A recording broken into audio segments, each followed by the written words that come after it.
नमस्कार। इस विशेष बुलेटिन में आप सभी का स्वागत है। मैं हूं आपके साथ भावना नैयर और मेरे साथ है मेरी सहयोगी मनीषा, जो आप तक सांकेतिक भाषा में खबरें प्रस्तुत करेंगी। शुरुआत करते हैं सुबह की सुर्खियों के साथ।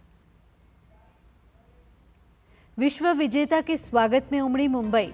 वानखेड़े स्टेडियम में हुआ जोरदार जश्न। इमोशनल हुए खिलाड़ी। विराट कोहली ने कहा, रोहित शर्मा को पहली बार देखा इतना भावुक।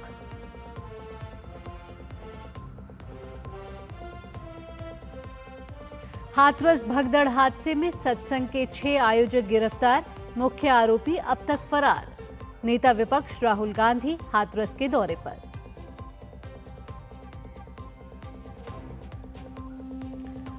अगले 4 से 5 दिन के लिए पश्चिम और पूर्वोत्तर भारत में भारी बारिश का रेड अलर्ट। असम और अरुणाचल प्रदेश में बाढ़ की स्थिति गंभीर।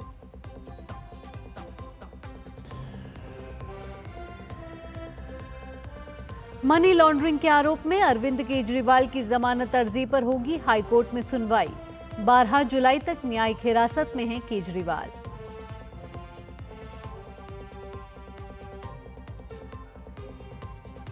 और अंतर्राष्ट्रीय खबरों में ब्रिटेन में आम चुनाव के बाद मतगणना जारी। विपक्षी लेबर पार्टी को भारी बढ़त।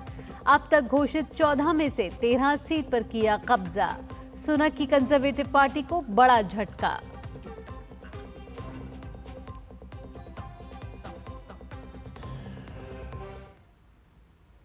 अब खबरें विस्तार से। 17 साल बाद T20 का विश्व चैंपियन बनी भारतीय क्रिकेट टीम का मुंबई पहुंचने में जोरदार स्वागत किया गया। मुंबई में विश्व विजेता भारतीय टीम के विजयी मार्च का आयोजन किया गया। परेड के दौरान मरीन ड्राइव पर क्रिकेट प्रेमियों का जनसैलाब नजर आया। हजारों की तादाद में फैंस मरीन ड्राइव पर विश्व विजेता टीम की एक झलक पाने के लिए एकत्रित हुए। इसके बाद वानखेड़े स्टेडियम में बीसीसीआई द्वारा खिलाड़ियों को सम्मानित किया गया। बीसीसीआई ने इंडिया को उनकी इस उपलब्धि के लिए 125 करोड़ की पुरस्कार राशि दी। इस मौके पर विराट कोहली ने कहा कि रोहित शर्मा को पहली बार इतना भावुक देखा है।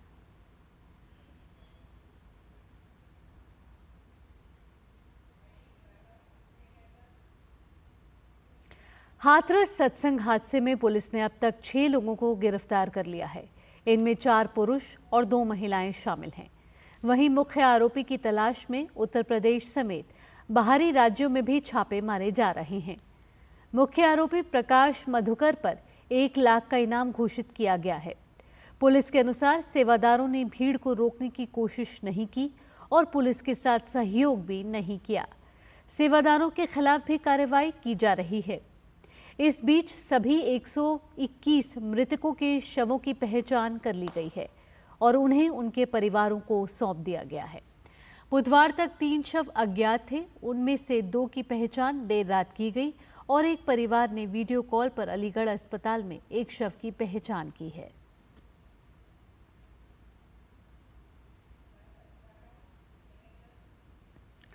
मॉनसून की बारिश के कारण तमाम राज्यों में झमाझम बारिश हो रही है। वहीं कुछ राज्य ऐसे भी हैं जहां पर भारी बारिश के साथ बाढ़ के हालात गंभीर हैं। मौसम विभाग ने पहाड़ी इलाकों के साथ ही समुद्री इलाके में लोगों को नदियों और झरनों से दूर रहने की सलाह दी है। दिल्ली की बात करें तो आईएमडी ने अगले 4 से 5 दिन तक दिल्ली में भारी बारिश का पूर्वानुमान जताया है। साथ ही 5 और 6 जुलाई को जम्मू कश्मीर, लद्दाख में भारी बारिश होने की संभावना है। मौसम विभाग ने अगले 2 दिन तक यूपी में बारिश का अलर्ट जारी किया है। यूपी में कुछ जिलों में भारी बारिश, आंधी के साथ वज्रपात को लेकर अलर्ट भी जारी किया गया है। वहीं उत्तराखंड के कई इलाकों में बारिश का रेड अलर्ट जारी किया गया है, जिसके चलते उत्तराखंड के 5 जिलों में छुट्टी घोषित कर दी गई है। भारी बारिश की वजह से उत्तराखंड में लैंडस्लाइड और बाढ़ जैसे हालात हैं। अगले 4 से 5 दिन के लिए पश्चिम और पूर्वोत्तर भारत में बहुत तेज बारिश का रेड अलर्ट है। साथ ही अरुणाचल प्रदेश, नागालैंड, मणिपुर सहित पूर्वोत्तर भारत के राज्यों, उप हिमालय, पश्चिम बंगाल और सिक्किम में भी भारी बारिश का अनुमान है।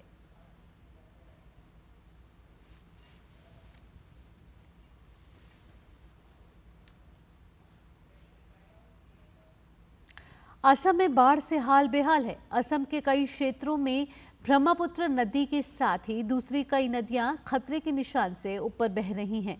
29 जिलों के 2800 गांवों में 21 लाख से ज्यादा लोग बाढ़ से प्रभावित हुए हैं। अकेले मोरीगांव जिले में बाढ़ की स्थिति गंभीर बनी हुई है और हजारों लोग प्रभावित हुए हैं। जिला प्रशासन के मुताबिक जिले के 194 गांव जलमग्न हो गए हैं। असम राज्य आपदा प्रबंधन प्राधिकरण के अनुसार असम में बाढ़ से मरने वालों की संख्या बढ़कर 52 हो गई है। लगभग 12,000 ग्रामीण जिला प्रशासन द्वारा स्थापित राहत शिविरों, राहत वितरण केंद्रों और सड़कों, स्कूल भवनों, ऊंची भूमि पर शरण ले रहे हैं। प्रशासन ने बाढ़ प्रभावित इलाकों में 10 मेडिकल टीमें तैनात की हैं। बाढ़ के पानी से उनका घरेलू सामान, धान, चावल, फसलें बर्बाद हो गई हैं।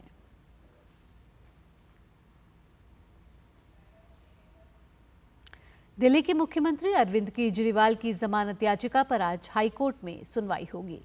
केजरीवाल फिलहाल 12 जुलाई तक न्यायिक हिरासत में हैं। दिल्ली के मुख्यमंत्री शराब नीति से जुड़े मनी लॉन्ड्रिंग मामले में पहले से ही तिहाड़ जेल में बंद हैं। केजरीवाल ने अपनी जमानत के लिए 3 जुलाई को याचिका दायर की थी। केजरीवाल ने सीबीआई केस में अपनी गिरफ्तारी और 14 दिन की न्यायिक हिरासत में भेजे जाने के फैसले को भी हाईकोर्ट में चुनौती दी थी। इस मामले में जस्टिस नीना बंसल ने 2 जुलाई को सुनवाई की और सीबीआई को नोटिस जारी कर 7 दिन में जवाब दाखिल करने को कहा है। मामले की अगली सुनवाई 17 जुलाई को होगी। आपको बता दें कि केजरीवाल पर 2 मामले दर्ज हैं। पहला ईडी का, जिसमें उनके खिलाफ मनी लॉन्ड्रिंग का केस दर्ज किया गया है। ईडी ने केजरीवाल को 21 मार्च को गिरफ्तार किया था। दूसरा सीबीआई का, जिसे शराब नीति में भ्रष्टाचार को लेकर दर्ज किया गया है। इस केस में 26 जून को केजरीवाल को दोबारा गिरफ्तार किया गया। यह case Delhi LG VK Saxena की शिकायत पर दर्ज हुआ था। दोनों मामले अलग अलग दर्ज किए गए हैं, इसलिए इनमें गिरफ्तारी भी अलग अलग हुई है। लोअर कोर्ट ने मनी लॉन्ड्रिंग केस में 20 जून को उन्हें जमानत दे दी थी।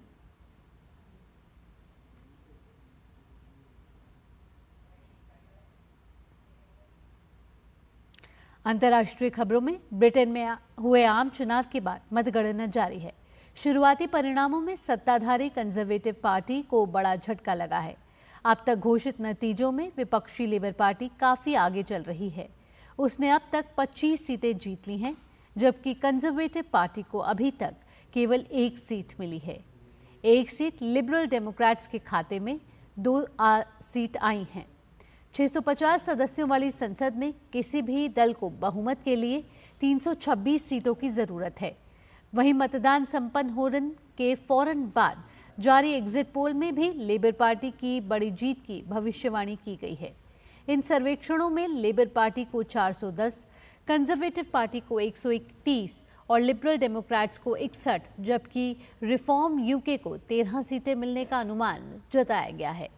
बाकी सीटें अन्य के खाते में जाने की भविष्यवाणी की गई है। परिणामों में लेबर पार्टी की बढ़त बरकरार रही और एग्जिट पोल सही साबित हुए तो पार्टी के नेता कीर स्टारमर ब्रिटेन के अगले प्रधानमंत्री होंगे। एग्जिट पोल सामने आते ही कीर स्टारमर ने उनकी पार्टी पर विश्वास जताने के लिए मतदाताओं का आभार जताया। वहीं कंजर्वेटिव पार्टी के नेताओं ने इसे अपनी पार्टी के लिए मुश्किल घड़ी करार दिया।